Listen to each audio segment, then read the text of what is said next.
तो बेसिकली इस वीडियो में हम ये देखेंगे कि जो हमारा पीसीएम है, फिजिक्स केमिस्ट्री और मैथ है, इसमें से कौन कौन सा ऐसा चैप्टर है जिसका वेटेज हमारे लिए क्या है कि ज़्यादा एकदम बहुत ज़्यादा हाई है, और जो एक तरीके से बोलूँ कि मस्ट हमें ये चैप्टर्स करना ही करना है। ठीक है, तो तीनों सब्जेक्ट का एक तरीके से हमें देखना है। तो मैं केमिस्ट्री को ऑलरेडी थोड़ा बहुत बता चुका हूँ, बट फिर भी एक बार वापस से हम सारी चीज़ों को रिकॉल करेंगे। ठीक है, हमें ये देखना है यहाँ पे कि कौन से चैप्टर का कितना ज़्यादा यहाँ पे वेटेज होने वाला है। ठीक है, तो स्टार्ट होता है। इसके बाद फिर हम डाउट लेंगे, जो इनइक्वालिटी का जो डाउट है उसको एक क्लियर करेंगे। सबसे पहले एक बार वेटेज देख लेते हैं कि कौन से चैप्टर का क्या वेटेज है और कौन से कहाँ से हमें करना है। तो सबसे पहले मैं फिजिक्स उठाता हूँ। ठीक है, फिजिक्स फिजिक्स का पेपर हम उठाते हैं। ठीक है, एक सेकंड में फिजिक्स उठाऊं उससे पहले मैं एक चीज़ बोलना चाहूँगा। देखो, जो जेईई मेंस का हमारा बेसिकली एग्जाम होने वाला होता है एग्जाम, उसमें अगर कोई ज़्यादा स्कोरिंग दे सकता है उसका नाम है केमिस्ट्री। ठीक है, कोई भी एग्जाम हो, अगर जैसे अभी मॉक टेस्ट भी होने वाला है, फिर जो फिजिक्स वाला ऐप में भी एग्जाम वगैरह जो भी होने वाला है, तो सबसे ज़्यादा जो हमारा वेटेज देता है वो है केमिस्ट्री। हमारा क्या करेगा, एक तरीके से केमिस्ट्री एक तरीके से मैं बोलूँ तो क्या अगर ये मार्क्स को हमारा बूस्टअप करता है, मीन्स रैंक को हमारा इंप्रूव करेगा। उसके बाद दूसरे नंबर पर आता है फिजिक्स एंड फर्स्ट नंबर पे आता है मैथ्स। ये एक तरीके से मैं बोलूँ तो पेपर का पैटर्न होता है 2021 में भी जेईई मेंस में ये हुआ है कि मैथ सबसे हार्ड पर है, फिर फिजिक्स उससे मॉडरेट और देन केमिस्ट्री। तो केमिस्ट्री एक तरीके से 100 मार्क्स है, ये भी आने वाला है। 100 मार्क्स का फिजिक्स भी है एंड 100 मार्क्स का मेरा मैथ्स भी है। ठीक है, पेपर पैटर्न में कोई प्रॉब्लम नहीं है, ऑलरेडी पेपर दे चुके हैं, इसलिए हमें सब कुछ पता है पेपर पैटर्न कैसा होने वाला है। लेकिन मैं यहाँ पे एक चीज़ बोलना चाहूँगा, जो मार्क्स है, जो लगता है कि ठीक है मुझे ऐसा लगता है मेरा मैथ्स वीक है, तो कोशिश हमें ये करना है कि पहला टारगेट ये होना चाहिए कि सबसे पहले मुझे हमें केमिस्ट्री को कैसे भी अपना स्ट्रॉन्ग करना है। क्योंकि अगर एक तरफ केमिस्ट्री स्ट्रॉन्ग है, फिर फिजिक्स और फिर उसके बाद मैथ्स, अगर केमिस्ट्री में से 70+ भी अगर मैं ले आए, मान लो एक सेकंड के लिए 70 या फिर 50 टू 70 के बीच में भी कर लिया, और यहाँ से भी अगर 50 ले आते और यहाँ से भी अगर मान लो कि 40 टू 50 ले आते, तो ईजिली मतलब ईजिली कोई ईजिली जेईई मेंस को हम क्वालिफाई कर सकते हैं और अच्छा थोड़ा ठीक ठाक कॉलेज में मिल सकते हैं यहाँ पे। ठीक है, यहाँ तक प्रॉब्लम होना नहीं चाहिए। देखो, मैं यहाँ पे ये बोल रहा हूँ कि फर्स्ट प्रायोरिटी जो होना चाहिए वो होना चाहिए केमिस्ट्री, कि कैसे भी केमिस्ट्री को स्ट्रॉन्ग करना है, फिर फिजिक्स को स्ट्रॉन्ग करना है, एंड देन लास्ट में हमें मैथ्स को स्ट्रॉन्ग करना है। देखो, उल्टा भी होता है कई बार। देखो, मैं एक चीज़ यहाँ पे बोलना चाहूँगा, जिसका जो मैथ्स करता है, एक तरीके से जो मैथ्स है, मैथ्स क्या होता है पेपर में या तो हार्ड आ सकता है या फिर कई बार क्या होता है मॉडरेट आ जाता है। फिजिक्स और मैथ्स में क्या होता है, फिजिक्स और मैथ्स ये आपस में कंपीट करते हैं। कई बार क्या होता है मैथ्स हार्ड आ जाता है एंड कई बार क्या होता है फिजिक्स हार्ड आ जाता है, एंड फिर मैथ्स क्या होगा मॉडरेट आ जाएगा और फिजिक्स क्या होगा मॉडरेट आ जाएगा। लेकिन जो केमिस्ट्री है, केमिस्ट्री एक सिंगल ऐसा पेपर है जो कैसा भी एग्जाम हो, कितना टफेस्ट टू टफेस्ट भी एग्जाम हो जाए, तो केमिस्ट्री होगा वो अपना लेवल क्या रहता है मीडियम पर रखता है, वो कभी हाई लेवल पे जाता नहीं है। ठीक है, तो इस तरीके से सबसे पहले मैं यही बोलूँगा प्रायोरिटी में केमिस्ट्री को रखना है, फिर फिजिक्स को, एंड देन हमें क्या करना है मैथ्स को रखना है। इस तरीके से हमें क्या करना पढ़ना है। अच्छा, तो सबसे पहले तो मैं फिजिक्स का बता रहा हूँ कि फिजिक्स में हमारा कौन कौन सा ऐसा चैप्टर है जो मस्ट हमें करना ही करना है एनी हाउ, और जो एक तरीके से हमारे मार्क्स को इंप्रूव कर सकते हैं। तो पहला जो चैप्टर है यहाँ पे वो है, तो सबसे पहले मैं जो सिलेबस होगा 11 12 दोनों यहाँ पे आने वाला है। ठीक है, तो मैं उस कंबाइन करके पूरा बताऊंगा कि कौन कौन सा इंपॉर्टेंट है। सबसे पहला जो चैप्टर है वो हमें 11th क्लास में फर्स्ट चैप्टर होता है हमारा यूनिट एंड डायमेंशन। ठीक है, यूनिट एंड डायमेंशन 120% एक क्वेश्चन यहाँ से आएगा डायमेंशन के लिए। इसी में एक छोटा सा इसका भाई है जिसका नाम है एरर, सेपरेट टॉपिक है, इसी में चैप्टर का नाम है एरर। ठीक है, इसी में एक चैप्टर दूसरा नाम जिसका नाम है हमारा एरर। तो मतलब यूनिट एंड डायमेंशन एक तरीके से मैं कंबाइन बोलूँ चैप्टर ही, जिसमें तुम्हें डायमेंशन वगैरह पूछ लेगा, उसी में एक कंबाइन चैप्टर हमारे पास एरर है। एरर में बेसिकली आता है कि इसमें एक तो स्क्रू गॉज होता है और एक वैडनल कैपलर क्या ऐसे कुछ नाम है भूल गया मैं। ठीक है, वो हमें पढ़ना होता है। यहाँ से भी एक तरीके से मैं बोलूँ तो easy chapter and scoring chapter, unit and dimension and error. सबसे पहले तो मस्ट ये चैप्टर हमें करना ही करना। ठीक है, दूसरा चैप्टर तो वो होता क्या ना कि लास्ट में जो लोग जाते हैं एरर पे और यूनिट डायमेंशन भागते, तब तो क्या होता है कि टाइम बचता नहीं, एक रात पढ़ने से पहले होने नहीं वाला कुछ, तो क्या होता है एग्जाम में क्वेश्चन रॉन्ग कर। अगर स्टार्टिंग से ध्यान से देख लिया यूनिट एंड डायमेंशन एरर, तो कहीं मार्क्स हमारा नहीं जाने वाला। दूसरा जो इंपॉर्टेंट चैप्टर जो मेरे लिस्ट में यहाँ पे है, देखो क्लास 11th में ना अगर मैं बताऊं कि सबसे पहले एक तरीके से यूनिट एंड डायमेंशन में पढ़ाया जाता है। ठीक है, उसके बाद एक तरीके से मैकेनिक्स। देखो फिजिक्स को 4 पार्ट में बांटा गया, पहले तो मैकेनिक्स पढ़ाया जाता है। ठीक है, फिर हमें मैकेनिक्स 1 2 ऐसे बुक भी आता है, डीसी पांडे का देखना, या फिर किसी कोई भी ऑथर का बुक उठा लो, तो सबने अपना अपना बांटा है। मैकेनिक्स को अलग बांट रखा है, फिर हमारे पास एक तरीके रे एंड ऑप्टिक्स को अलग बांट रखा है, इलेक्ट्रोमैग्नेटिज्म को अलग बांट रखा है, मॉडर्न फिजिक्स को एक तरीके से अलग बांट रखा है। ठीक है, तो बुक्स ऑथर है अलग अलग बांट रखा है। लेकिन अगर 11th क्लास में अगर मैं स्टार्ट करूँ तो 11th में यूनिट एंड डायमेंशन पढ़ते हैं, यूनिट एंड डायमेंशन एरर और या फिर बेसिक मैथ थोड़ा बहुत बताया जाता है। उसके बाद हमें स्टार्ट किया जाता है क्या, मोशन इन स्ट्रेट लाइन बोलो, या फिर मोशन इन स्ट्रेट लाइन बोलो ऐसे, या फिर मोशन 2D मोशन जो बोलना है बोलो, या फिर मोशन इन प्लेन बोलो, जो भी बोलना है बोलो। इसका रियलिटी में नेम क्या होता है, काइनेमेटिक्स। ठीक है। इसका रियलिटी में नेम होता है क्या, मोशन जो स्ट्रेट लाइन है, इसका रियलिटी में नेम होता है क्या, काइनेमेटिक्स। देखो यहाँ से एक तरीके से हमारा मैकेनिक्स स्टार्ट होता है। मैकेनिक्स कुछ नहीं, एक फिजिक्स का ब्रांच है, ठीक है, बस उसे पढ़ना होता है। तो जैसे मैथ्स में कैसे कैलकुलस होता है, हमारे पास अलजेब्रा होता है, ऐसे फिजिक्स में भी बांट रखा है। मैकेनिक्स अलग होता है हमारे पास, रे एंड ऑप्टिक्स अलग हो जाएगा, फिर मॉडर्न फिजिक्स अलग है, सो कौन सा। देखो तो मोशन स्ट्रेट लाइन बोलो, मोशन प्लेन में जो भी बोलो, यहाँ पे चैप्टर स्टार्ट होता है। इसको रियलिटी में जो जेई पॉइंट है उसको बोलते हैं काइनेमेटिक्स। अब यहाँ पे होता है क्या, 11th क्लास में जो भी जितने भी चैप्टर है फिजिक्स से, कुछ मैकेनिक्स, वो आपस में इंटरलेटेड होते हैं। कैसे, तो काइनेमेटिक्स पढ़ा, उसके बाद हमें रियलिटी में पढ़ना होता है Newton's law of motion. Newton's law of motion, short form NLM लिख रहा हूँ, ठीक है। इसी में हमें एक चैप्टर पढ़ना होता है जिसका नाम इसी में अटैच होता है, जिसका नाम होता है फ्रिक्शन। और इसी में एक चैप्टर अटैच होता है जिसका नाम होता है कंस्ट्रेंट मोशन। कंस्ट्रेंट मोशन, ठीक है।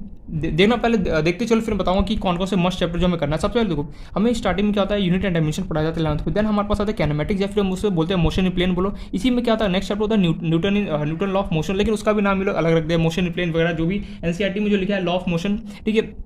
एनसीईआरटी वालों ने लॉ ऑफ मोशन लिख रखा है, तो देख लेना जो भी है, बट रियलिटी में उसका नाम होता है न्यूटन लॉ ऑफ मोशन। तो सबसे पहले काइनेमेटिक्स पढ़ा जाता है, फिर उसका क्या होता है न्यूटन लॉ ऑफ मोशन होता है। इसमें क्या होता है कि दो चैप्टर होते हैं, एक तो फ्रिक्शन पढ़ना होता है ना कंस्ट्रेंट मोशन। देखो सबसे पहले हम यहाँ पे पढ़ते हैं क्या, कंस्ट्रेंट मोशन, इसमें उसका हम पढ़ते हैं फ्रिक्शन। फ्रिक्शन के बाद हम आते हैं लास्ट में क्या, न्यूटन लॉ ऑफ मोशन। अच्छा, एनएलएम कंप्लीट हो गया। अब न्यूटन लॉ ऑफ मोशन जैसे कंप्लीट होता है, फिर नेक्स्ट चैप्टर से स्टार्ट होता है, इसका नाम होता है वर्क एनर्जी पावर। शॉर्ट में लिख रहा हूँ WEP, वर्क एनर्जी पावर होता है। अच्छा, वर्क एनर्जी पावर में कोई और चैप्टर इसके साथ नहीं, ये इंडिविजुअल होता है। देन इसके बाद स्टार्ट होता है हमारा क्या, centre of mass, short form लिख रहा हूँ COM। एंड इसी में एक चैप्टर होता है क्या, सब टॉपिक जिसे बोलते हैं कोलिजन।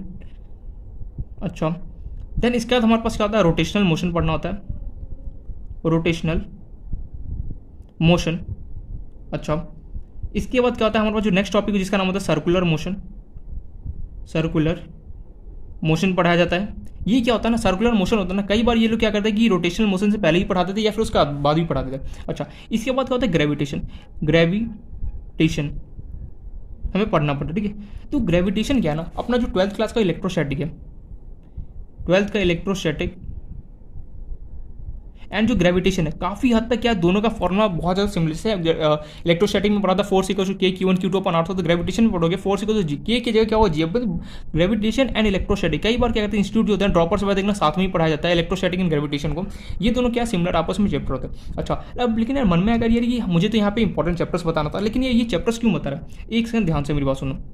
देखो ये जो स्टार्टिंग का जो फेस होता है ना, देखो काइनेमेटिक्स पढ़ा, फिर न्यूटन लॉ ऑफ मोशन पढ़ा, फ्रिक्शन कंस्ट्रेंट मोशन पढ़ना होता है, वर्क एनर्जी पावर होता है, centre of mass, rotation motion, circulation. ये जितने भी चैप्टर मैंने सीक्वेंस वाइज लिखा है, इसमें अगर एक चैप्टर मिस हो गया, समझो तुम्हें नेक्स्ट चैप्टर आने नहीं वाला। अगर मान लो तुमने न्यूटन लॉ ऑफ मोशन को स्किप कर दिया और तुम सोचो कि वर्क एनर्जी पावर, या प्रॉब्लम होना स्टार्ट होता है, ठीक है। मतलब कि जितना ज़्यादा ये सारे चैप्टर्स आपस में क्या होते हैं, इंटर रिलेटेड होते हैं। जैसे कैनेमेटिक्स पढ़ा, ठीक है, चलो कैनेमेटिक्स तो अलग से भी होता है, अगर उतना ज़्यादा हमारे रिलेट नहीं करता है। लेकिन जैसे मान लो न्यूटन लॉ ऑफ मोशन है, तुम्हें न्यूटन लॉ ऑफ मोशन पढ़ना है, उसके लिए तुम्हें कंस्ट्रेंट मोशन अच्छे से आना चाहिए। कंस्ट्रेंट मोशन का तुम्हें फ्रिक्शन अच्छे से पढ़ना आना ही चाहिए, तब जाके तुम न्यूटन लॉ ऑफ मोशन को समझ सकते हैं। अच्छा, ये हो गया वर्क एनर्जी पावर में भर के जो भी न्यूटन लॉ ऑफ मोशन में पढ़ा उसके एग्जाम्पल्स हमें वहाँ पे मिलते हैं। फिर जो सेंटर ऑफ मास है, तो centre of mass and rotational motion इतना लेंदी चैप्टर है।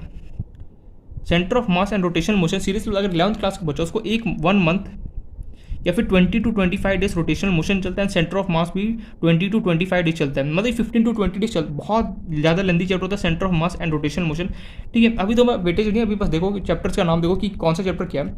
Centre of mass and rotational motion जो है काफ़ी ज़्यादा लेंदी चैप्टर होता है, काफ़ी ज़्यादा लेंदी चैप्टर होता है हमारे पास, ठीक है। 15 to 20 डेज ये चलता है और 20 to 25 डेज ये चल रहा था। ये सारे आपस में क्या एक दूसरे से इंटरलेट है, मतलब कि अगर सेंटर ऑफ मास मुझे पढ़ना है तो मुझे उसके लिए वर्क एनर्जी पावर का अच्छा खासा नॉलेज होना चाहिए। अच्छा, अगर मुझे रोटेशनल मोशन पढ़ना है तो उसके लिए मुझे सेंटर ऑफ मास का नॉलेज होना चाहिए। ये जो मैंने सीक्वेंस लिखा ना, ये सीक्वेंस क्या होता है कि अगर हमें 11th क्लास को अगर अच्छे से मैकेनिक्स करना है तो ये सीक्वेंस हमें फॉलो करना ही करना है। सबसे पहले कैनेमेटिक्स, फिर न्यूटन लॉ ऑफ मोशन, उसी में फ्रिक्शन कंस्ट्रेंट मोशन आ जाता है, फिर वर्क एनर्जी पावर। कई इंस्टीट्यूट अलग अलग से भी पढ़ाते हैं तो कोई फर्क नहीं पड़ता, फिर work energy power centre so. तो ये क्या एक तरीके से पैटर्न है मैकेनिक्स को। अगर मुझे मैकेनिक्स 1 अगर 11th क्लास का हमें मैकेनिक्स को फॉलो करना है तो ये पैटर्न हमें क्या होता है फॉलो करना ही पड़ता है। अगर इसमें जैसे किसी का मन होगा कि मैं वर्क एनर्जी पावर ना पढ़ूँ और डायरेक्टली मैं रोटेशनल मोशन पढ़ूँ, नो डाउट हम कर सकते हैं। जैसे मान लें किसी का रोटेशनल मोशन का पढ़ने का मन हो तो उसने स्टार्ट किया, लेकिन क्या होता है प्रॉब्लम आना स्टार्ट, क्योंकि रोटेशनल मोशन में सेंटर ऑफ मास का बहुत ज़्यादा यहाँ पे यूज होने वाला है। तो क्या होता है प्रॉब्लम कर होना स्टार्ट होता है, फिर क्या होता है कि चैप्टर को हमें स्किप करना ही पड़ता है। अच्छा, ये तो हो गया क्या कि कुछ मैकेनिक्स का पार्ट की हमें मैकेनिक्स किस तरीके से में पढ़ना होता है, ये मैंने बताया। अब इसी में क्या होता है 11th क्लास में हमारा दूसरा एक पैटर्न स्टार्ट हो जिसका नाम है पैटर्न 2, या फिर मैं बोलूँ बुक 2, जो भी बोलना है, पैटर्न 2 या फिर मैं बुक 2 जो लिखना है। यहाँ पे बेसिकली जो भी चैप्टर्स आने वाला है 2 के अंदर, ठीक है। ये क्या होता है, काफ़ी इंटरेस्टिंग होता है। ये चैप्टर्स उन्होंने पढ़ लिया, ठीक है। इसका रोल अब क्या होता है कि 12th क्लास में थोड़ा बहुत कहीं ना कहीं आ जाता है, बट उतना मतलब नहीं आता, ठीक है। नॉलेज रहना चाहिए, अच्छी बात है, लेकिन पता होना चाहिए हमें। अब जो इसका बुक 2 है ना, वो पूरा अलग है। मतलब कि बुक टू में जितने भी चैप्टर्स है, उसका बुक 1 से लेना देना कोई नहीं। कौन कौन चैप्टर देखो, एनसीईआरटी वाले ने फलाना ढिमकाना नाम लेकर, मैं उन सबको एक ही में क्लासीफाई कर दूँ क्या। पहला चैप्टर है जिसका नाम है हीट 1, मैंने नाम दिया। फिर दूसरा चैप्टर का नाम दिया मैंने हीट 2, ठीक है। एनसीईआरटी में अलग अलग से नाम दे रखा है, बट मैंने हीट 1 हीट 2 को क्लासीफाई किया। उसमें इसी में कैलोरीमेट्री आ जाएगा, फिर थर्मल फिजिक्स वगैरह, जो भी थर्मल फिजिक्स एंड मैटर, इन सबको मैंने हीट 1 एंड हीट 2 के अंदर कंबाइन किया है, ठीक है। फिर भी अगर चाहो तो मैं इसमें नाम कौन कौन से चैप्टर, जैसे इसमें मान लो सबसे पहले तो हमारा आता है कैलोरीमेट्री, क्वेश्चन टेम्परेचर वगैरह से रिलेटेड है। देखो ये जो है ना, ये मतलब थोड़ा सा ईजी है इसके कंपैरिजन में ये यहाँ पे जितने भी चैप्टर्स, ये क्या इजी है। ये क्या कि थोड़ा बहुत यहाँ पे माथा मची होती है, कभी ये लगाओ कभी वो लगाओ, फिर सॉल्व करो, लेकिन ये क्या है कि थोड़ा सा ईजियर है। इसमें कौन कौन चैप्टर, जैसे कैलोरीमेट्री हो गया, देन यहाँ पे मैं बोलूँ थर्मल फिजिक्स आ गया, कुछ नहीं हीट से रिलेटेड पूरा यहाँ पे कहानी चलने वाला है। टेम्परेचर और हीट से पूरा, टेम्परेचर के साथ ही पूरा यहाँ पे खेलने वाला है। ये थर्मल फिजिक्स हो गया। देन इसी हीट 1 हीट 2 में कैलोरीमेट्री हो गया, थर्मल फिजिक्स हो गया, ठीक है। ये सब कुछ चैप्टर हमारे पास आता है। नेक्स्ट इसमें जो चैप्टर आता है जिसका नाम है KTG, kinetic theory of gas होता है, ठीक है। नेक्स्ट जो इसी में चैप्टर आता है जिसका नाम होता है थर्मोडायनेमिक्स, ठीक है। हीट 1 हीट 2 हो गया, देन KTG थर्मो। इसी में एक चैप्टर आता है, नेक्स्ट चैप्टर जो होता है मैकेनिकल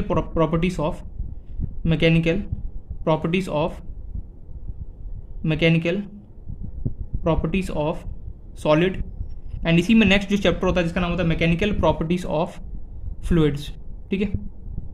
एक तो सॉलिड होता है, दूसरा क्या होता है फ्लूइड्स होता है। अच्छा, इसके अंदर क्या होता है, कुछ छोटे छोटे चैप्टर्स आते हैं, जैसे एनसीईआरटी वाला नाम लिख रखा है इस चैप्टर का, properties of matter and fluid mechanics, ऐसे कुछ दिया हुआ। तो इसमें कौन, एक तो इलास्टिसिटी पढ़ना ही पढ़ना है, सबसे इंपॉर्टेंट चैप्टर होता है। देन सरफेस टेंशन हो गया। देखो कुछ नहीं, देखो लग रहा हो यार यहाँ पे बहुत सारे चैप्टर्स का नाम लिख रहा है, लेकिन रियलिटी में एनसीईआरटी मैंने क्या कि उस चैप्टर को सब पार्ट में बांट रखा। अच्छा, ये चैप्टर फिर ऐसे सो ऑन। देन आता है सरफेस टेंशन, एंड इसी में एक चैप्टर आता है जिसका नाम होता है विस्कोसिटी, ठीक है। तो ये कुछ चैप्टर्स हमारे पास होता है बुक 2 में। अभी और भी है, बस बता रहा हूँ। देन ये हो गया, देन इसके आगे मैं यहाँ पे लिख रहा हूँ। देन आता है हमारे पास SHM, सिंपल हार्मोनिक मोशन। तो पहले क्या है ना, एक बार सिलेबस देख लो, ठीक है। प्रिपरेशन तो करना स्टार्ट करनी पड़ेगी, पर सिलेबस देख लेंगे तो क्या होता है कि कॉन्फिडेंस आ जाता है अंदर से। अच्छा, ये चैप्टर मुझे ऐसे करना है, तो SHM है। SHM के बाद क्या होता है, नेक्स्ट इसमें चैप्टर आता है जिसका नाम है साउंड वेव्स एक तरीके से बोलो, ठीक है। वेव्स में 2 होता है, वेव्स में इसी में तुम्हें पढ़ना होता है क्या, साउंड वेव्स में क्या होता है पढ़ना होता है। एनसीईआरटी में ऑस्किलेशन एंड SHM के नाम से दे रहा है, बट मैंने अलग देखो SHM हो गया। देन तुम्हें क्या होगा, वेव्स यहाँ पे पढ़ना पड़ेगा, ठीक है। ये यहाँ तो ये क्या है कि कुछ हमारा 11th का सिलेबस है, और भी अगर तुम ऐड करना चाहो छोटे मोटे चैप्टर और ऐड कर सकते हो। अब यहाँ पे तुम्हें 11th में तुम्हें तो यहाँ पे हमारे पास क्या ड्रॉपर बैच है, ठीक है। ड्रॉपर बैच में वो 11th 12th एक साथ कराएगा। अब वो ये नहीं देखता कि भैया ये बताओ इस बच्चे को बेसिक आता है या नहीं। वो देखो ड्रॉपर बैच में मोस्टली होता क्या है, मैं हर जगह का ये रियलिटी बता रहा हूँ। क्लासेज होती है ना, मोस्टली हर जगह 1.5 आवर या फिर 2 आवर्स का चलता ही चलता है। कई बार क्या होता है कि उससे ज़्यादा भी चल जाता है। तो क्योंकि देखो उन पे प्रेशर रहता है। अब भैया एक बात बताओ, 2 साल का उसका सिलेबस है, अब उसे क्या करना है, किसी भी हालत में 3 से 5 मंथ में तो उसे कंप्लीट करना है। अब वो 5 मंथ में कैसे कंप्लीट करेगा बताओ। संडे उसे हॉलीडे लेना ही लेना है, नेशनल हॉलीडेज अलग होने वाला है। तो उस 5 मंथ में उसे खुद कॉमन सेंस अगर लगाना है कि 2 साल का 2 ईयर्स का जो सिलेबस है 11 12 उसे पूरा 5 मंथ में कंप्लीट करना है। अगर वो एक तरीके से मान लो अगर वो बेसिक कराने बैठ गया तो सिलेबस करा पाएगा, अरे आधा भी नहीं करा पाएगा यार, 50% भी। तो देखो ड्रॉपर बैच में मोस्टली क्या होता है कि वो ये सोच के आता है कि बच्चे को इस चैप्टर के बारे में पता है, मुझे क्या करना है, पे क्वेश्चन कराना और मुझे आगे बढ़ना है, ठीक है। कोई टीचर बता भी देता है, अच्छा ये ऐसे होता है, बेसिक बताते हैं, बट मोस्टली सीरियसली बता रहा हूँ हर जगह का यही होता है। ड्रॉपर में ये वो आएगा, उसको कोई लेना देना नहीं कि भैया मुझे इस चैप्टर, उसको कोई लेना देना नहीं कि उसको बेसिक आता है। वो आएगा अपना जो उसका पैटर्न है उसे फॉलो करेगा और आगे बढ़ेगा, चैप्टर कंप्लीट करेगा, सो ऑन, उसका काम नहीं पड़ेगा। मोस्टली पता है क्या होता है ड्रॉपर बैच में, पता नहीं चलता है कैसे सिलेबस कंप्लीट होगा और नेक्स्ट कब एग्जाम आ गया। इसलिए अगर स्टार्टिंग से देखो मैं वापस रिपीट करूँ, ड्रॉपर बैच में मोस्टली होता है कि जिसने स्टार्टिंग से पकड़ लिया ना, अगर पकड़ लिया एक बार तो समझो कि आगे जब लास्ट तक जिसने पकड़ के रखा ना, देखो स्टार्टिंग में तो हर कोई पकड़ के रखता है, बोलते हैं ना कि जैसे मैराथन है कोई, एक तरीके से क्या है कि ये मैराथन है। स्टार्टिंग में स्प्रिंट नहीं मारना, स्टार्टिंग में सब तुम्हारे साथ चल रहा होगा, सबके टेस्ट में 200 प्लस 200 250 ऐसे आ रहे, लेकिन जैसे जैसे टाइम बीतेगा देखना कि 90% बच्चे पीछे छूट जाते हैं। बस बच्चे कौन है 10% में से भी क्या होता है 5% जो होते हैं थोड़ा सिंसियर होते हैं, 5% धीरे धीरे वो भी कम हो जाता है। लास्ट में बचता है कौन, वही जो 5% बच गया, समझो उसी का सिलेक्शन होता है, बाकी गया इधर उधर। तो वही बात है यहाँ पर, जिसने लास्ट तक पकड़ के रखोगे ना तो इजीली हो जाएगा, अगर नहीं पकड़ के रखा तो क्या होगा, प्रॉब्लम यहाँ पे आने का, टाइम एनी हाउ देना ही पड़ेगा। अब वो नहीं है कि बचपन जैसे नहीं कि 9 जैसे कि 2-3 घंटे चलो पढ़ लिया काम हो, नहीं, उससे तो बिल्कुल भी नहीं होना। अरे यार खुद से कॉमन सेंस लगाना है कि मेरा 3 क्लास अगर फिजिक्स केमिस्ट्री मैथ कर चल रहा है डेली, कितना 1.5 आवर का चल रहा है क्लास, ठीक है, 3 क्लास है हमारे पास, कितने आवर्स हो गया, 4.5 घंटे क्लास होता है, मोस्टली आधा घंटा इधर कर लो तो 5 घंटे का टोटली अगर क्लास मेरा अगर चल रहा है तो 5 घंटा अगर मुझे क्लास चला है तो मुझे उसको पढ़ने के लिए कितना आवर चाहिए, मोस्टली उसका डबल मुझे चाहिए। मतलब कि अगर 5 आवर्स का क्लास चल रहा है मतलब कि मुझे एटलीस्ट 12 से 13 आवर्स मुझे देना ही पड़ेगा अपने स्टडी में, तभी जाके कुछ होने वाला है। और रिवीजन तो किए, ठीक है, मैं सब कुछ पूरा बताऊंगा स्ट्रेटेजी क्या करना है, बट पहले हमें ये समझना है कि कौन कौन से चैप्टर हमें क्या करना। तो देखो ये कुछ 11th का हमने मुआयना किया, फिर हम 12th का ऐसे ही सब एक तरीके से देखेंगे, क्या बोलते हैं उसको हिंदी मुआयना, जो भी यानी कि जो भी है। तो देखो अभी हमारे पास बेसिक मैथ चल रहा है, ठीक है, अभी फिजिक्स में अगर मैं बात करूँ, ठीक है, फिजिक्स में अगर मैं बात करूँ तो बेसिक मैथ चल रहा है, ठीक है, उसके क्या होगा, वो मोशन इन प्लेन पढ़ाएगा, उसे हम बोलते हैं कैनेमेटिक्स। और फिर तुम्हारा दूसरा चैप्टर इसका नाम है न्यूटन लॉ ऑफ मोशन, मुझे लग रहा है इसके बाद फ्रिक्शन और कंस्टेंट मोशन बताने वाला है, ठीक है, उसका अगर मन हो तो कंस्टेंट मोशन नहीं भी बताएगा, उसी न्यूटन लॉ ऑफ मोशन भी बताएगा इधर उधर करके। तो जो भी है, तो अब मैं यहाँ पे ये बोलूँगा कि अगर मान लो कि टारगेट है कि 250 प्लस और मतलब कि 260 लाना है मुझे, मतलब कि अच्छे 99 परसेंटाइल या फिर 98 से ऊपर लाना, तो क्या होगा, सारे चैप्टर तुम्हें करना पड़ेगा। अगर सारे चैप्टर करना है तो क्या होगा कि स्टार्टिंग से अगर करोगे और डबल मेहनत करो तभी जाके कुछ होने वाला, अदरवाइज बहुत ज़्यादा प्रॉब्लम होने वाला है। अच्छा, मैं ये नहीं बोला कि नहीं करो, ठीक है, मैं यहाँ पे ये बोलना चाह रहा हूँ कि देखो हर एक चैप्टर का आपस में लिंक है। कैनेमेटिक्स पढ़ा, उसके लिए न्यूटन लॉ ऑफ मोशन, तुम्हें न्यूटन लॉ ऑफ मोशन समझना तो ये सब आना चाहिए, वर्क एनर्जी पावर, ये जो यहाँ से लेके यहाँ तक बताना मैंने, ये पूरा लिंक है जिसको हमें अच्छे से आना ही चाहिए। अगर एक चैप्टर भी इसमें मिस आउट हो गया, समझ जाओ कि तुम्हारा मैकेनिक्स पे वेस्ट होने वाला है। जो ये वाला सिलेबस है ये क्या है कि इजी एंड क्या तो स्कोरिंग होता है, मगर ये नहीं बोला कि तुम ये इसको पूरे को छोड़ दो और सिर्फ इस पर फोकस हो, नहीं। देखो टाइम बहुत कम है, स्मार्ट अगर खेलोगे तभी जाके एग्जाम में क्वालिफाई होगा, अदरवाइज सीरियसली बता रहा हूँ क्वालिफाई मुश्किल, क्योंकि एग्जाम का वो हलवा नहीं है कि बोलेगा अच्छा ये बता A+B का फॉर्मूला क्या, तो वहाँ पे लिख दिया चलो काम, नहीं, ऐसा सीरियसली अब होने नहीं वाला।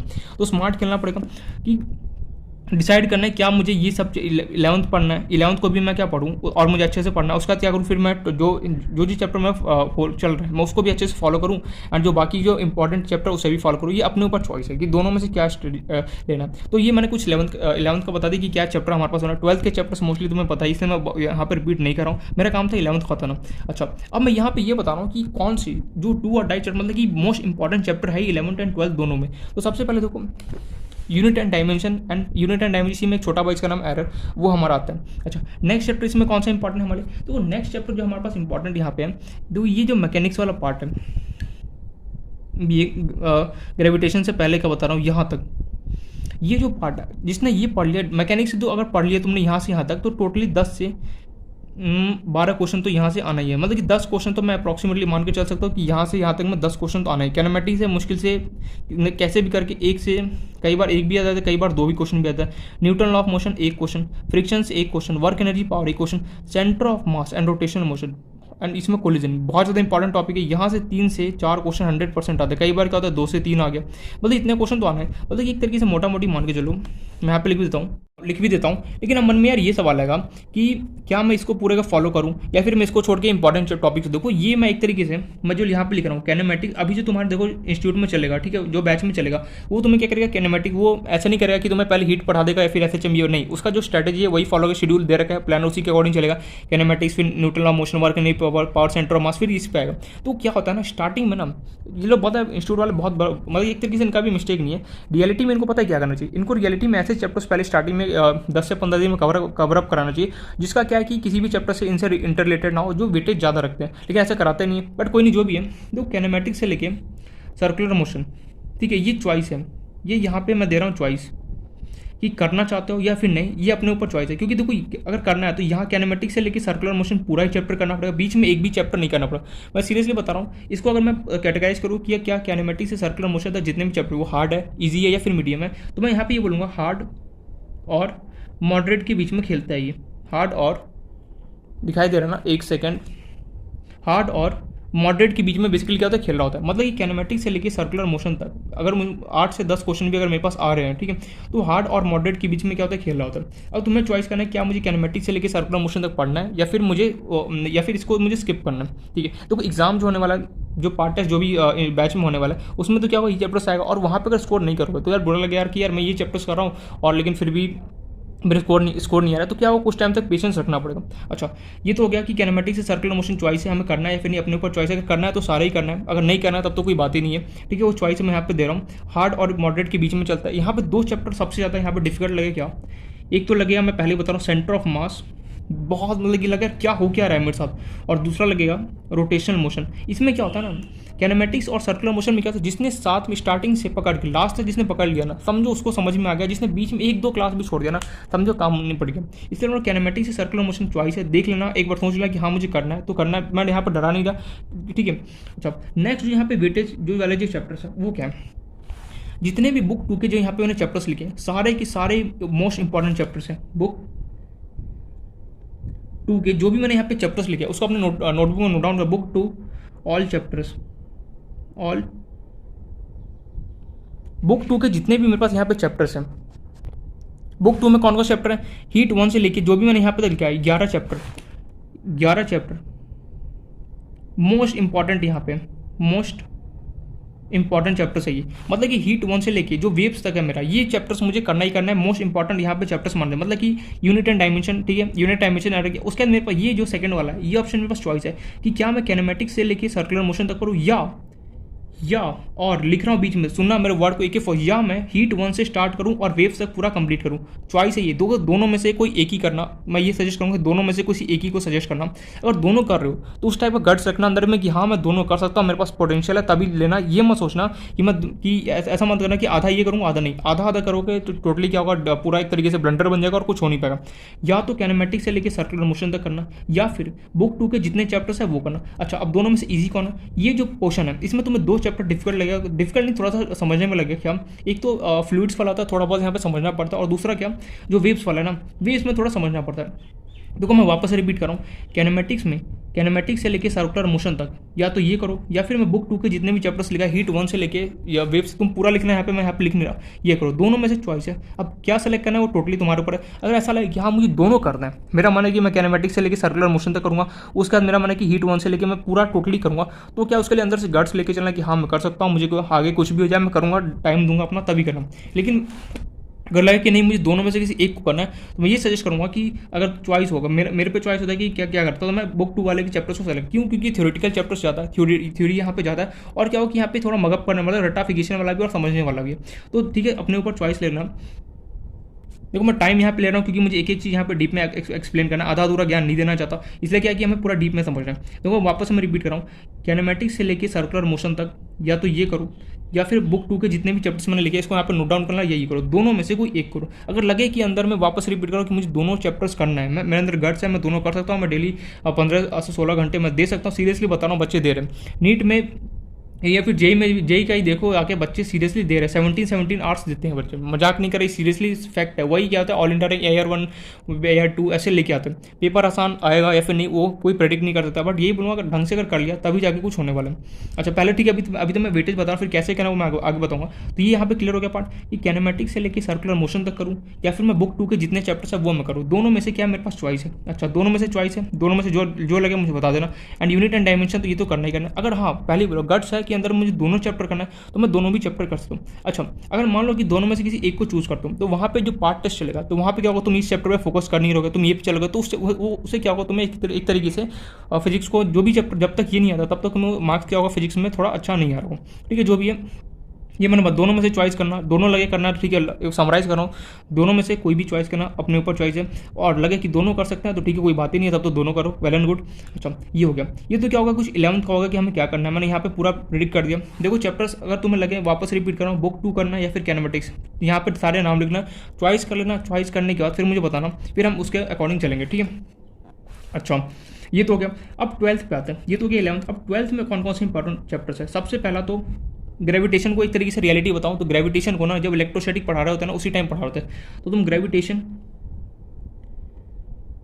प्लस इलेक्ट्रोस्टैटिक दोनों ले लो, इलेक्ट्रोस्टैटिक 1 and 2, इलेक्ट्रोस्टैटिक 1 and 2। अच्छा इलेक्ट्रोस्टैटिक 1 and 2 यार एनसीईआरटी में तो दिया नहीं है, एनसीईआरटी में तो मैं इलेक्ट्रोस्टैटिक 2 को तुम्हें इलेक्ट्रोस्टैटिक पोटेंशियल करके दिया होगा, बट रियलिटी में उसे इलेक्ट्रोस्टैटिक 1 and 2 बोले जाते हैं। अच्छा ये इंपॉर्टेंट। नेक्स्ट यहाँ पे इंपॉर्टेंट चैप्टर है, उसका नाम है करंट इलेक्ट्रिसिटी। करंट इलेक्ट्रिसिटी भाई साहब, करंट इलेक्ट्रिसिटी में ना इस बार देखा गया, सीरियसली बता रहा हूँ, कैपेसिटर के यहाँ पे तुम्हें क्या करेगा, कैपेसिटर के क्वेश्चन को मिक्स कर देगा वो, तुम्हें सर्किट बना के दे उसमें कैपेसिटर लगा दो, करंट, इलेक्ट्रिसिटी एंड कैपेसिटर, ये दोनों चैप्टर भी हमारे इंपॉर्टेंट। अच्छा नेक्स्ट जो हमारे इंपॉर्टेंट है, ग्रेविटेशन हो गया, इलेक्ट्रोस्टैटिक वन हो गया, करंट इलेक्ट्रिसिटी हो गया। देन देखो जो मॉडर्न फिजिक्स है, मॉडर्न फिजिक्स में कौन सा, मॉडर्न फिजिक्स वही जो तुम्हारा पार्ट 2 जो बुक एनसीईआरटी का, जिसमें एटम हो गया, न्यूक्लियाई हो गया, इन सब के बारे में जो बताया हुआ है, वो हमारे एक तरीके से काफ़ी ज़्यादा इंपॉर्टेंट रोल प्ले करेगा। मॉडर्न बहुत बहुत ज़्यादा इंपॉर्टेंट है यहाँ पे। मॉडर्न फिजिक्स में कौन से चैप्टर आएंगे, वही एटम्स हो गया, न्यूक्लियाई हो गया, फिर और भी चैप्टर देख लेना, मुझे एग्जैक्ट नहीं है, मैं उसे मॉडर्न फिजिक्स ही बोलता हूँ, ठीक है। मॉडर्न फिजिक्स काफ़ी ज़्यादा यहाँ पे important role play, photo electric effect हो गया, इसमें जो भी चैप्टर्स है वो देख लेना एक बार, वो सारा इंपॉर्टेंट है यहाँ पे, थ्योरेटिकल है। इसके बाद नेक्स्ट जो चैप्टर जो इंपॉर्टेंट मिले वो है सेमी कंडक्टर। अच्छा इसी में एक 12th में इंपॉर्टेंट चैप्टर जिसका नाम होता है इलेक्ट्रोमैग्नेटिक वेव, बहुत बजे स्किप करके जाते हैं इसको। अच्छा ये हो गया। अब यार यहाँ पे ना 12th में 2 चैप्टर का नाम, एक तो ज्योमेट्रिकल ऑप्टिक्स और एक होता है वेव ऑप्टिक्स। 2 चैप्टर हमारे पास है, पार्ट 2 में मिलेगा तुम्हें। क्या मैं वापस से यहाँ पे लिख रहा हूँ 9th नंबर पे ज्योमेट्रिकल ऑप्टिक्स एंड दूसरा है हमारे पास वेव ऑप्टिक्स, ठीक है। दोनों चैप्टर क्या ना ऐसा देखा गया है 2021 में यार, इससे क्वेश्चन मतलब कि एक इससे क्वेश्चन है, एक चैप्टर बहुत लेंदी है पूरा ही, जो 10th क्लास में पढ़ा होगा ना, इमेज बनाना, मिरर, अच्छा मिरर कॉनकेव मिरर रखा हुआ है, कॉन्वेक्स मिरर रखा इधर उधर, वही सब पढ़ता है, ज्योमेट्रिकल ऑप्टिक्स में पढ़ना होता है। वेव ऑप्टिक्स में क्या होता है, थोड़ा बहुत एक्स्ट्रा हमें चीज़ें पढ़ना होता है। ये 2 चैप्टर एक तरीके से देखा गया कि 2021 में इस साल मतलब कि क्वेश्चन 1-2 क्वेश्चन यहाँ से आ रहा है, पता नहीं क्यों ऐसा हो गया, लेकिन हर बार रियलिटी में क्या होता था, इसका भी वेटेज अच्छा खासा रहता था, बट पता नहीं क्यों इस बार हो गया। मुझे लग रहा है कि नेक्स्ट टाइम शायद अच्छा वेटेज हो, इसलिए मैं आप इसको इंक्लूड कर स्टार बना के कर लेना कि देखो टाइम मिले तो geometrical optics and wave optics में करना ही करना। अच्छा ठीक है, अब यहाँ पे ये तो कुछ सही इंपॉर्टेंट चैप्टर्स है जिसका मैंने यहाँ पे नाम लिख दिया, कुछ मिस तो नहीं हुआ, मिस तो नहीं होना चाहिए, ठीक है। जो इंपॉर्टेंट जो चैप्टर्स है उसका नाम लिख दिया मैंने। 12th में क्या यही इंपॉर्टेंस है, देखो मेरा यहाँ पे ये सजेशन है। अब ये इलेक्ट्रोस्टैटिक 1-2 हो गया। अच्छा करंट इलेक्ट्रिसिटी कैपेसिटर हो गया, मॉडर्न फिजिक्स पूरा करना है, सेमी कंडक्टर हो गया, electromagnetic wave, geometrical and wave optics, ये टाइम मिले तो करना है। अच्छा यहाँ पे ना कुछ चैप्टर्स जो हमारे पास बच गए 12th क्लास, उसका नाम है तो EMI एंड दूसरा मेरे पास बच गया ऑल्टरनेटिंग करंट। अच्छा ये 2 चैप्टर 12th का क्यों छोड़ना, मैं ये चाहता हूँ कि 12th पूरा करो, 12th जो है ना वो पूरा करो, ठीक है। जो मेरा सजेशन है कि 12th का है पूरा सिलेबस कंप्लीट करो। इलेक्ट्रोस्टैटिक 1 एंड 2 हमें करना ही करना है, नो डाउट। करंट इलेक्ट्रिसिटी हम कर ही रहे हैं, कैपेसिटर भी कर ही रहे हैं, मॉडर्न फिजिक्स हम कर रहे हैं, सेमी कंडक्टर हम कर ही रहे हैं, इलेक्ट्रोमैग्नेटिक वेव्स कर ही रहे हैं, geometrical wave and wave optics हम कर ही रहे हैं। अच्छा EMI एंड AC, और इसके अलावा एक चैप्टर जो बचा जिसका नाम है मैग्नेटिज्म। इसी में 2 पार्ट, एक तो मैग्नेटिज्म होता है और दूसरा क्या होता है मैग्नेटिज्म एंड मैटर है, मैग्नेटिज्म एंड मैटर है हमारे पास, ठीक है। अच्छा तो ये इसमें अब हमें 12th में 3 चैप्टर क्यों छोड़ना है, ठीक है। मैं ये चाहता हूँ कि 12th पूरा ही करो, ठीक है। इंपॉर्टेंट क्या है नहीं उससे मैं क्या लेना देना, हमें इंपॉर्टेंट जो था मैंने वहाँ पे लिस्ट में तो मैं लिखा दूँगा। अब मैं चाहता हूँ 12th हमें क्या करना है, पूरा करना है, और बाकी 11th क्लास मैंने ऑप्शन दे दिया कि कैसे क्या करना है वो देख लें। अच्छा अब मैं इसको एक बार बहुत ज़्यादा कचरा होगा, मैं इसको समराइज़ करता हूँ। समराइज़ करके फाइनल डिसीजन लेते हैं हम क्या करना है। देखो फाइनल दिखाई दे रहा है, बिल्कुल फाइनल क्या करना है। देखो 11th क्लास, सबसे पहले मैं 11th क्लास की बात करूँ तो 11th क्लास में सबसे पहले यूनिट एंड डायमेंशन तो हमें करना ही करना है, यूनिट एंड डायमेंशन, और इसी में एक चैप्टर इसका नाम एरर, वो हमें करना ही करना है। सेकेंड, अब यहाँ पे सेकेंड नंबर पे हमें क्या करना है, कैनेमेटिक्स से लेके सर्कुलर मोशन या हीट वन से लेके वेव्स तक, इन दोनों में हमारे पास क्या चॉइस है, इन दोनों में हमारे पास क्या चॉइस है, या तो मैं कैनेमेटिक्स से लेके सर्कुलर मोशन तक करूँ, CM मतलब सर्कुलर मोशन, या फिर दूसरा मैं हीट 1 से लेके वेव्स, ये जो मैंने लिखा ना ये चैप्टर्स हीट 1 से लेके लास्ट तक वेव, या तो मैं ये करूँ। दोनों में से हमारे पास चॉइस है, चॉइस बता देना, उसके अकॉर्डिंग हम चलेंगे, ठीक है। या तो कैनेमेटिक्स से लेके सर्कुलर मोशन तक चलोगे, या फिर हीट 1 से लेके वेव्स। तो वो जो हीट 1 से लेके वेव्स है वो तुम्हें अभी पढ़ाया नहीं जाएगा। अभी क्या होगा, कैनेमेटिक्स पढ़ाया जाएगा, कंप्लीट हो चुका है, Newton law of motion complete हो चुका है। अभी तुम्हें ये वाला पैटर्न फॉलो हो रहा होगा, ये पैटर्न कंप्लीट हो जाएगा, फिर जाके क्या होता है इस पे आते हैं ये लोग, फिर क्या होगा 12th में तुम्हारे पास आएगा। तो इसके लिए तुम्हें क्या होगा, खुद से यहाँ पे पढ़ना पड़ेगा। कैसे क्या होगा वो हम यहाँ पे देखेंगे। देखो चॉइस यहाँ पे करना, चॉइस करने के बाद फिर बताऊंगा कि अभी तो वो टीचर वहाँ पे फिजिक्स पे अब तुम्हारा जो बैच उसमें पढ़ाएगा नहीं, क्यों, क्योंकि अभी तो वो ये अपना कंटिन्यू हमारे पास चॉइस है ना, उसके बाद तो चॉइस में तो पूरा स्टार्टिंग सब कुछ कराएगा। तो इन दोनों में से चॉइस है, अगर लगे कि मुझे दोनों करना है, अगर लगे कि मुझे दोनों बोथ करना है तो कोई प्रॉब्लम नहीं है, कैनेमेटिक्स करो, फिर उसका न्यूटन लॉ ऑफ मोशन वो करना, फिर उसका कोई प्रॉब्लम नहीं। ये 11th का बता दिया मैंने, यूनिट एंड डायमेंशन तुम्हें करना ही करना है। उसके बाद कैनेमेटिक्स से लेकर सर्कुलर मोशन या तो ये करो, या फिर हीट 1 से लेकर वेव, दोनों में ऑप्शन। अगर दोनों करना है तब तो कोई बात ही नहीं, पूरा सिलेबस हमें करना ही करना है। अच्छा अब मैं आ जाऊँ 12th क्लास पे। 12th क्लास में मेरा यहाँ पे ये इंपॉर्टेंट है कि कवर ऑल चैप्टर्स, एक भी चैप्टर को स्किप नहीं करो तो ज़्यादा बेटर, क्योंकि देखो 12th क्लास में सारे इंपॉर्टेंट चैप्टर्स है, बस 3 चैप्टर को छोड़ के, एक तो EMI, एक अल्टरनेटिंग, वो कई बार क्या होता है ना कि उससे भी क्वेश्चन आ जाता है, बट 1-2 क्वेश्चन उससे आता है, एंड जो थर्ड वन है मैग्नेटिज्म एंड मैटर, क्यों उसको छोड़ना, 3 चैप्टर को छोड़ने से कोई मतलब नहीं है, तीनों चैप्टर को भी कंप्लीट कर लो। तो मेरा यहाँ पे 12th में ये रोल है कि यहाँ पे कवर ऑल द चैप्टर, जितने भी 12th के चैप्टर्स है उसको सारे को कंप्लीट करो, कोई प्रॉब्लम होने ना। और 11th क्लास में जो ऑप्शन दिया या तो ये करो, या फिर पूरा अगर तुम्हें लगता है कि नहीं मेरे अंदर गट्स है मैं कर सकता हूँ, तो कोई प्रॉब्लम पूरा ही करो। अच्छा, ये समझ में गया। अब यहाँ पे आता है कि ये बता देना जो भी चॉइस है उसके अकॉर्डिंग चले। देखो क्यों, मैं वापस एक बार रिपीट कर रहा हूँ, कैनेमेटिक्स से लेके या तो सर्कुलर मुझे फिर हीट वन से वेव जो भी सिलेक्ट करोगे, अगर मान लो हीट वन से वेव अभी सेलेक्ट किया, तो वहाँ पे तुम्हें जो बैच है उसमें अभी वहाँ पे ये नहीं चल रहा हो, क्योंकि अभी तो ये कैनेमेटिक्स कंप्लीट कर चुका है, न्यूटन लॉ ऑफ मोशन का, अब वो सेंटर ऑफ मास पे जाएगा, फ्रिक्शन पे जाएगा, सोन ऐसे चल रहा होगा। तो उसके लिए तुम्हें क्या होगा, यहाँ खुद से पढ़ना पड़ेगा, कैसे वो मेगा लिंक दिया है उस पर वहाँ पे सब कुछ मिल जाएगा, कैसे क्या मैं बता दूंगा आगे। ठीक है। और 12th क्लास में तो सारे चैप्टर्स करने में है, आप ये नहीं चाहते कि एक भी चैप्टर, क्योंकि टाइम है बार, देखो अक्टूबर, नवंबर, दिसंबर, जनवरी, मैक्सिमम टू मैक्सिमम 4 मंथ है, एग्जाम तो फेब में ही होना। इस बार मुझे ऐसा लग रहा है कि अंदर से लग रहा है यार इस बार 4 अटैम्प्ट नहीं 2 अटैम्प्ट यहाँ पे देने वाले हैं, क्योंकि पिछले बार ना बहुत कचरा हो गया था, 4 अटैम्प्ट दे दिया, बहुत ज़्यादा कचरा हो गया, इधर उधर मिक्स हो गया था, इसलिए मुझे इस बार लग रहा है कि 2 अटैम्प्ट तो मिलने ही वाला है। एक तो फेब में होगा, और कोविड ना अच्छा हो तो एक तो अप्रैल में होगा, तो 4 मंथ्स है। ठीक है, अगर मैं मोटा मोटी मान के चलूँ कि फैब में अगर एग्जाम हो तो 4 मंथ्स हैं, 4 मंथ्स में से दिसंबर तक तुम्हें सिलेबस अपना कंप्लीट करना, क्योंकि अगर रिवीजन नहीं किया तो किसी काम का नहीं रहा पढ़ाई। सीरियसली बताओ, रिवीजन सबसे बड़ा की है, अगर रिवीजन नहीं किया किसी काम का नहीं रहा पढ़ाई हमारा। तो एनीवे जो भी है, तो कवर तुम्हें क्या करना है, 12th का ऑल चैप्टर्स कवर करना है, रिवीजन करना है। तुम्हारा 4 मंथ है, 4 मंथ्स में तुम्हें दिसंबर तक ईयर कंप्लीट होने से पहले तुम्हें पूरा सिलेबस कंप्लीट करना पड़ेगा, क्योंकि अगर सिलेबस कंप्लीट नहीं किया तो सीरीज बता रहा हूँ, रिवीजन अगर नहीं करोगे ना, कुछ भी नहीं वहाँ पर अंडा होने वाला है। रिवीजन और मॉक टेस्ट अगर नहीं दिया तो वहाँ पे जाके फिर ये इसी ईयर जैसा होना, क्योंकि ये सब अरे यार अगर इस सब का वैल्यू नहीं होता तो हर कोई बस मुंह उठा के जाता, एग्जाम में पास हो जाता। इसलिए रिवीजन और मॉक टेस्ट इंपॉर्टेंट है। इन दोनों मैंने यहाँ पे बता दिया फिजिक्स से कैसे क्या करना, चॉइस बता देना, और 12th का तुम्हें सारे चैप्टर कंप्लीट। डाउट, कॉमन सा डाउट ये है यार मैं बुक कौन सा फॉलो करूँ, इतने सारे बुक है यहाँ पे। देखो सिंपल सा बता रहा हूँ क्या करना है, जो भी नोट्स हैं, ठीक है, जो भी नोट्स तुम्हें लिया है उसका पहले तो उसमें जितने भी क्वेश्चन हैं उसको क्या करो, पहले तो टीचर से देखो, अच्छा ऐसे पढ़ा रहा है, अच्छा ये ऐसा ये ठीक है देखा तुमने, उसके बाद तुम्हें सिंपली क्या करना है, उस क्वेश्चन को खुद से, जैसे वीडियो कंप्लीट जाए उसके बाद क्या करना है, पढ़ाई कंप्लीट उसके बाद खुद से क्वेश्चन को लेना है, रफ में खुद से सॉल्व करो। पहले तो नोट सॉल्व करना है, नोट सॉल्व करने के बाद DPP मिलने वाला है बैच में, तुम्हें बैच में मिल ही रहा है DPP, ठीक है, DPP मतलब डेली प्रैक्टिस प्रॉब्लम मिल ही रहा है उसमें, उसको सॉल्व करना ही करना एनी हाउ। और जो मैं एक्स्ट्रा यहाँ पे क्वेश्चन दे रहा अभी, जैसे मान लो कि जो भी ऑप्शन सेलेक्ट करो उसके अकॉर्डिंग हमें चलना होगा, और जो मैं एक्स्ट्रा क्वेश्चन मिलने वाला है, ठीक है, जो भी एक्स्ट्रा क्वेश्चन तो वो और DPP सॉल्व करना है। नेक्स्ट HC वर्मा, सीरियसली बता रहा हूँ कहीं भटकने का जरूरत नहीं है। HC वर्मा 11th पार्ट 1 एंड HC वर्मा पार्ट 2, ठीक है, कहीं भटकने का जो DC Pandey, Cengage, this that ये मॉड्यूल कुछ नहीं करना है, सीरियसली बता रहा हूँ।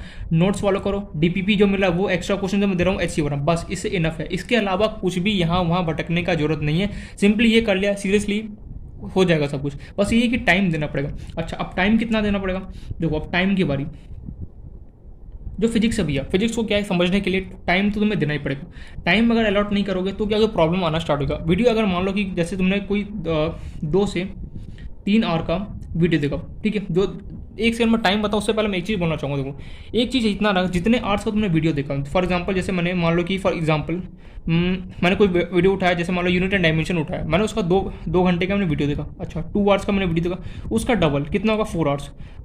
तो मतलब कि 2 आवर्स का अगर मैं वीडियो देख रहा हूँ तो मुझे प्लस 2 आवर्स का और पढ़ना पड़ेगा, जितना आपका वीडियो होगा ना, समझ जाओ उतने घंटे उतने एक्स्ट्रा और तुम्हें और यहाँ पे देना पड़ेगा। जैसे 2 घंटे का वीडियो है तो 2 घंटे तुम्हें सेल्फ स्टडी मानना पड़ेगा, अच्छा 2 आवर्स हो गया, फिर क्या होगा तुम्हें प्रैक्टिस प्रॉब्लम के लिए निकालना पड़ेगा। मतलब कि मोटा मोटी अगर मान के चलो तो 12 to 13 आवर्स तीनों सब्जेक्ट को मिला के देना ही पड़ेगा, एनी आवर नहीं दोगे तो सीरियसली बता रहा हूँ प्रॉब्लम होना स्टार्ट हो जाएगा।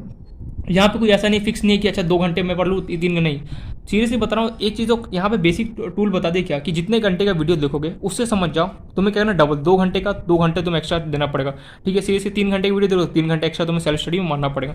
अच्छा ये हो गया, उसी में क्या होगा क्वेश्चन वगैरह तुम्हें सॉल्व करना पड़ेगा, ये देखना पड़ेगा। तो यहाँ पे एक तरीके से फिजिक्स का यहाँ पे मैं पूरा समराइज कर रहा हूँ। देखो 11th में चॉइस मैंने दे दिया, दोनों में से कोई एक करने के लिए, फिर तुम्हारा दोनों इच्छा है तो दोनों कर सकते हो, क्या अपने ऊपर है कि हाँ यार लगता है मेरे अंदर गट्स है कि मैं दोनों कर सकता हूँ, तो ठीक है दोनों वेल एंड गुड। ऐसा देखो अगर इन दोनों में से किसी एक को भी सिलेक्ट करोगे तो काम बन जाएगा। ऐसा नहीं कि मुझे दोनों कर लिया तो मन में ये रहेगा यार मैंने एक को तो किया नहीं, कहीं मेरे मार्क्स तो नहीं, ऐसा कुछ नहीं होना। दोनों में से किसी को भी एक को सेलेक्ट करोगे या फिर दोनों को ही करोगे तो कोई प्रॉब्लम नहीं, उसके अकॉर्डिंग हम चलेंगे। तो ये कुछ था फिजिक्स का जो मैंने बता दिया क्या करना है। अच्छा तो फिजिक्स यहाँ पे एक तरीके से कंप्लीट होता है। अब हम चलते हैं मैथ्स पे। देखो जो मैथ्स है ना वो फिजिक्स से पूरा इंडिपेंडेंट है। कैसे?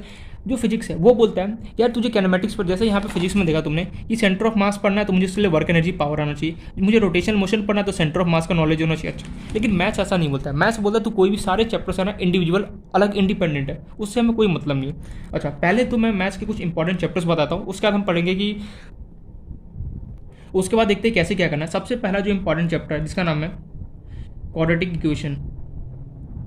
क्वाड्रेटिक इक्वेशन, ठीक है, लिखते चलो नोट डाउन। दूसरे नंबर पर जो चैप्टर इंपॉर्टेंट है जिसका नाम है sequence and series. Third number पर जो इंपॉर्टेंट चैप्टर इसका नाम है, देखो अभी इंपॉर्टेंट चैप्टर बता रहा है, चैप्टर तो हर कोई क्योंकि हर एक चैप्टर से एक क्वेश्चन तो आना है। मैं यहाँ पे ऐसे चैप्टर बता रहा हूँ जिसका एक से ज़्यादा क्वेश्चन आने की प्रोबेबिलिटी रहता है या फिर आता है। स्ट्रेट लाइन, ठीक है। नेक्स्ट जो चैप्टर है इसका नाम है, देखो इसको वैसे तो हम बोलते हैं इसको कोनिक सेक्शन बोला जाता है, कोनिक सेक्शन, बट कई इंस्टीट्यूट में क्या होता है बैच में अलग अलग पढ़, जैसे इसमें 3 चैप्टर है। कौन कौन सा? देखो पहला चैप्टर पढ़ोगे पैराबोला, देख लेना स्पेलिंग जो भी है। दूसरा पढ़ोगे इलिप्स, एंड थर्ड पढ़ोगे हाइपरबोला। हाइपरबोला। फिफ्थ जो चैप्टर इंपॉर्टेंट है वो है हमारे लिए सर्कल। अच्छा, देन नेक्स्ट क्वाड्रेटिक इक्वेशन हो गया, सीक्वेंस सीरीज हो गया, स्ट्रेट लाइन हो गया, कोनिक सेक्शन हो गया, सर्कल हो गया। नेक्स्ट जो इंपॉर्टेंट चैप्टर है हमारे लिए उसको अगर मैं बात करूँ तो हमारे पास कैलकुलस क्वेश्चन पे जाओ। कौन कौन से कैलकुलस में? देखो लिमिट, शॉर्ट चलो मैं पूरा लिमिट प्लस कंटिन्यूटी, तीनों चैप्टर एक साथ होता है, लिमिट कंटिन्यूटी प्लस डिफरेंशियबिलिटी, ठीक है। तीनों चैप्टर्स को हम एलसीडी भी बोलते हैं, पढ़ चुके हैं already. Limit, continuity and differentiability important chapter. 7th question matrix and determinant पे आ जाओ। मैट्रिक्स एंड डिटरमिनेंट पे आ जाओ, ठीक है। स्पेलिंग वगैरह मारो गोली देख लेना जो भी है। नेक्स्ट पे आ जाओ इंटीग्रेशन, वेरी इंपॉर्टेंट इंटीग्रेशन। इसमें 2 भाई है, एक तो इनडेफिनेट इंटीग्रेशन है, बता चुका हूँ क्या होता है, और एक डेफिनेट इंटीग्रेशन। 9th नंबर पे आ जाओ डिफरेंशिएशन। डिफरेंशिएशन जिसको हम एमओडी भी बोलते हैं, मेथड ऑफ डिफरेंशिएशन भी बोलते हैं कई बुक वाले, मेथड ऑफ डिफरेंशिएशन भी कई बुक वाले बोलते हैं, ठीक है। इसी में एक छोटा सा चैप्टर इसी का एरिया अंडर कर्व होता है, एरिया अंडर कर्व। अच्छा, देन इसमें नेक्स्ट चैप्टर पे आ जाओ तो application of derivative. Application of derivative आ जाओ। अच्छा, नेक्स्ट जो चैप्टर है वो वेक्टर आ जाओ, वेक्टर। नेक्स्ट जो है वो 3D है हमारे लिए। फिर प्रोबेबिलिटी। इसी में क्या होता है ना, इसमें कुछ ऐसे चैप्टर्स हैं जो मतलब कि बहुत स्मॉल चैप्टर, बट उसको कई बार ने क्या होता है हम इग्नोर करते हैं।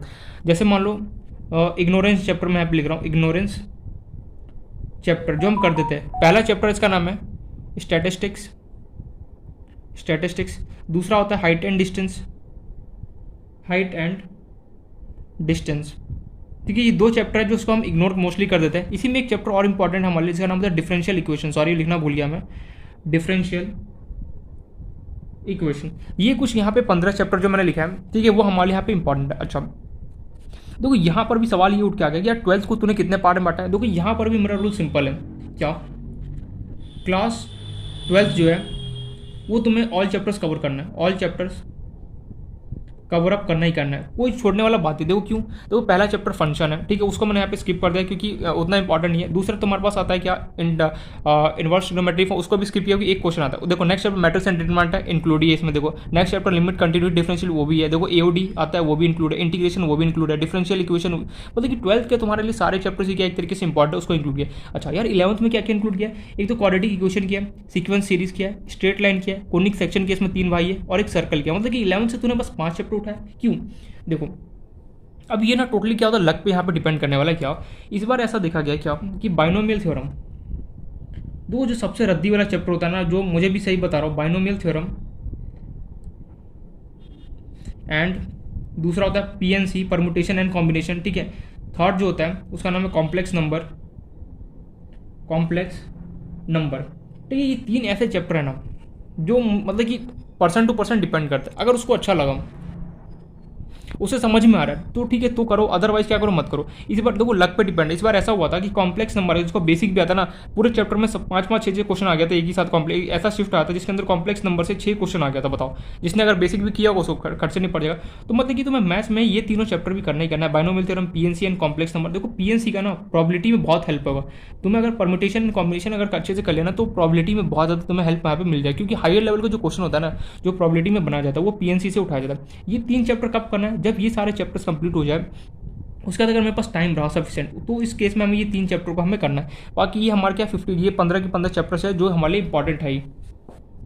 अच्छा, अब दूसरा यार ये सवाल आएगा, फिजिक्स में तो क्या है कि हमने कोई भी चैप्टर मतलब कि पढ़ा नहीं था, मतलब कि नोट्स में एक तरीके से था नहीं, बस एक इलेक्ट्रोस्टैटिक का थोड़ा बहुत हमारे पास नॉलेज था, बाकी जितने भी चैप्टर्स हमने पढ़ा। लेकिन मैथ्स में क्या है कि हमने कुछ चैप्टर्स ऑलरेडी कर रखे। कौन कौन से, जैसे मैट्रिक्स एंड डिटरमिनेंट हो गया, हमने पहले से कर लिया लिमिट, कंटिन्यूटी, डिफरेंशियबिलिटी पहले से कर रखा है। अच्छा, या फिर और भी चैप्टर्स किया होगा तो मुझे इतना याद नहीं आ रहा है। तो सिंपली ऐसे करना है, तो जो चैप्टर्स हमने ऑलरेडी कर रखा है उसमें क्या करना है, क्वेश्चन ज़्यादा से ज़्यादा हमें लगाना है, क्वेश्चन प्रैक्टिस करना है। क्योंकि मैथ्स में क्या है, मैथ्स का सीधे मैथ्स का क्या जो की पॉइंट एक तरीके से मालूम क्या है, क्वेश्चन प्रैक्टिस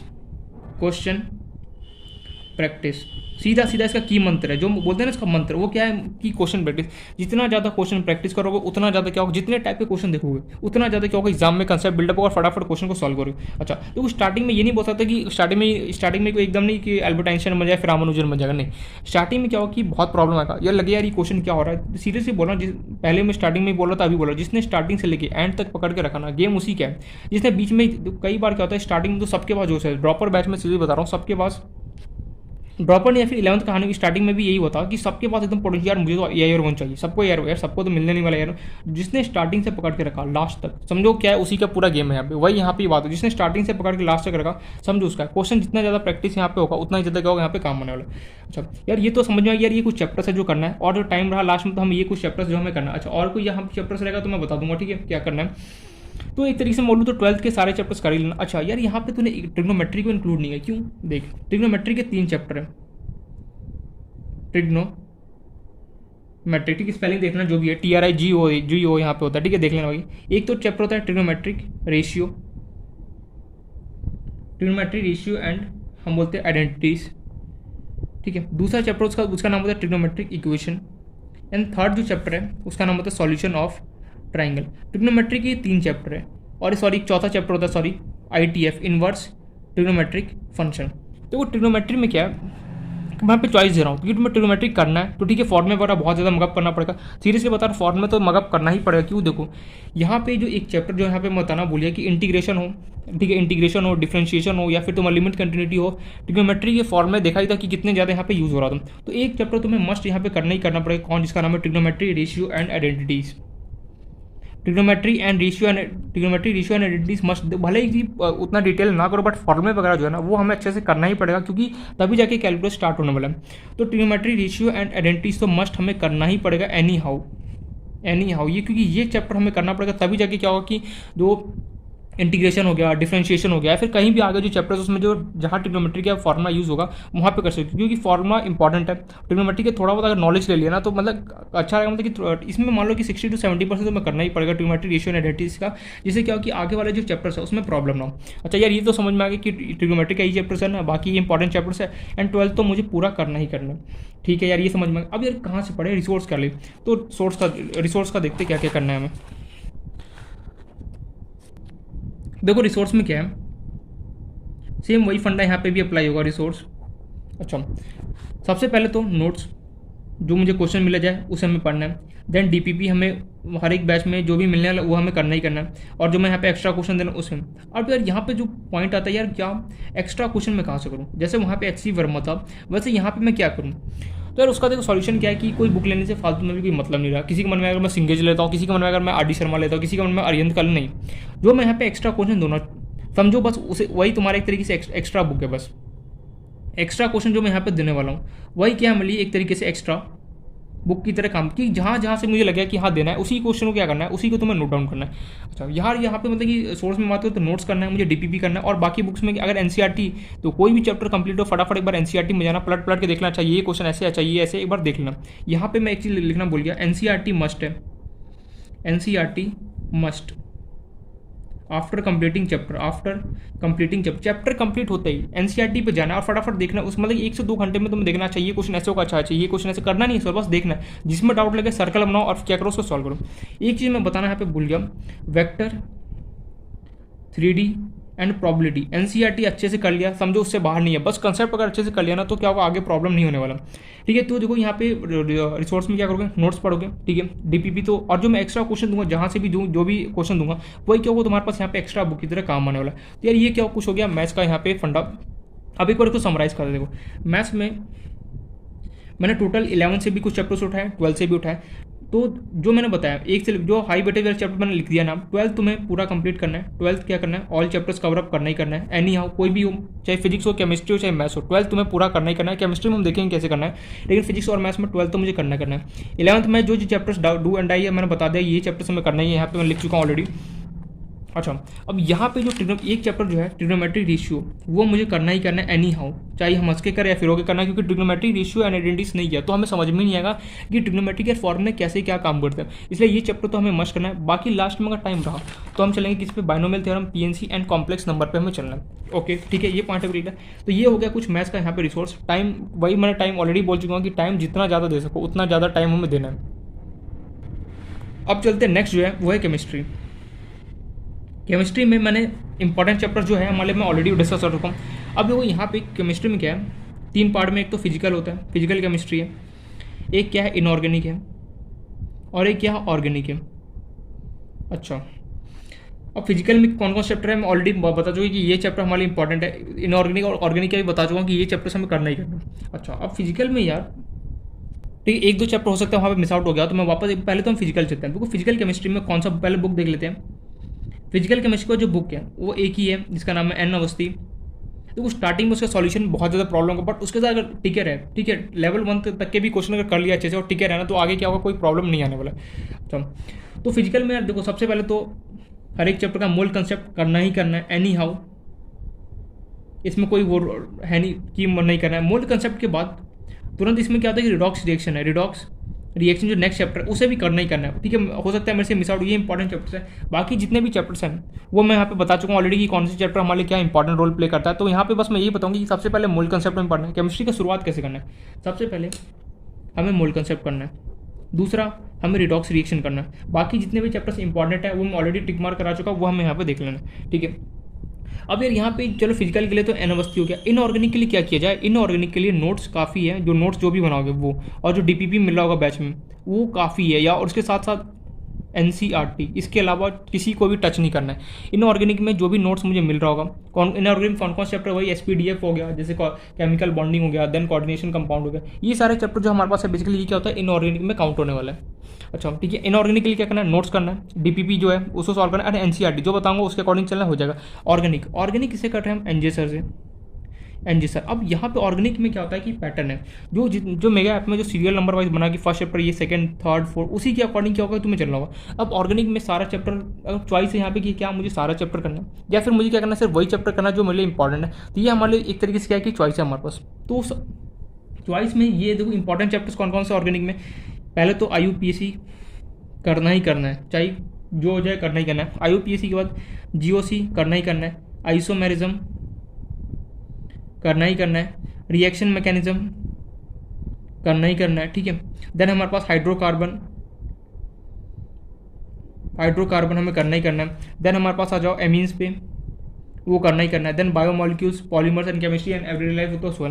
तो ये कुछ चैप्टर्स है ऑर्गेनिक में जो फिक्स है, जो हमें करना है, IUPAC, GOC, isomerism, reaction mechanism, hydrocarbon, amines. बाकी जो चैप्टर्स बच गए वो हमारे पास चॉइस है कि हमें करना है या फिर नहीं करना है, वो चॉइस है हमारे पास। ठीक है, अच्छा यार ठीक है, ये तो समझ इसको ऑर्गेनिक में कैसे पढ़ेंगे। देखो ऑर्गेनिक में क्या कि देखो notes,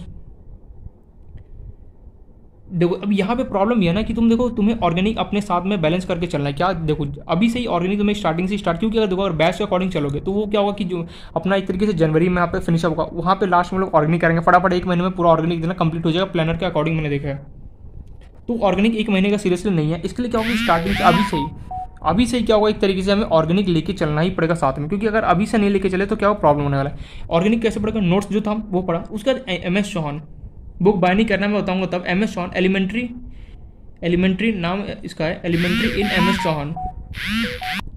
elementary in M S शॉन, ठीक है, इस बुक का नाम है, वो उसके क्वेश्चन को क्या करना है, सॉल्व करना। उसमें थ्योरेटिकल नहीं है, देखो थ्योरी के लिए तुम्हारे पास कोई बुक नहीं है, नोट्स में जो सर पढ़ा है वहाँ पे, ठीक है। एनजी सर बल्कि स्टार्टिंग में लगे यार बहुत स्लो बोलते हैं, ठीक है, मैं मानता हूँ ये स्लो बोलते हैं वो, लेकिन क्या होगा थोड़ा सा स्पीड, आप हमारे पास तो चॉइस है ना स्पीड बढ़ाने का, 1.25 कर लो, 1.5 कर लो, जो करना है उसके अकॉर्डिंग वो करना है, नोट्स करना है, and elementary in M S शॉन करना है, बस बाकी काम अपना हो गया, ठीक है। अब यार यहाँ पे ऑर्गेनिक मैं पहले ही बोल चुका हूँ, स्टार्टिंग से अभी से ही ऑर्गेनिक लेके चलना ही पड़ेगा, मैं लेके चलना ही पड़ेगा। बाकी फिजिकल और इनऑर्गेनिक में जो भी मैंने चैप्टर्स इंपॉर्टेंट बोला है उसके अकॉर्डिंग हमें चलना है एंड सॉल्व करना है, ठीक है। अच्छा अब यार ये यहाँ पे ये मैंने पीसीएम का पूरा बता दिया कैसे क्या करना है। सबसे ज़्यादा यहाँ पे इंपॉर्टेंट देखो, अगर मार्क्स अगर बढ़ाना है, केमिस्ट्री को इतना स्ट्रॉन्ग कर लो कि कैसा भी पेपर है केमिस्ट्री तो मेरा बचा ही दे, ठीक है। उसके बाद क्या करो, फिजिक्स को स्ट्रॉन्ग करो, फिर क्या करो, मैथ को कैसे क्या करना है मैं यहाँ पे ऑलरेडी डिस्कस कर चुका हूँ। तो ये कुछ था कि पीसीएम में कैसे क्या करना है। देखो वापस से रिपीट कर रहा हूँ, केमिस्ट्री में फिजिकल में एनओसी करना है, इनऑर्गेनिक में एनसीईआरटी, और ऑर्गेनिक में अभी से स्टार्टिंग से अभी जैसे क्लास स्टार्ट हो गया उसी के साथ मुझे ऑर्गेनिक भी हमें क्या करना है एक तरीके से स्टार्ट कर देना है यहाँ पे, ठीक है।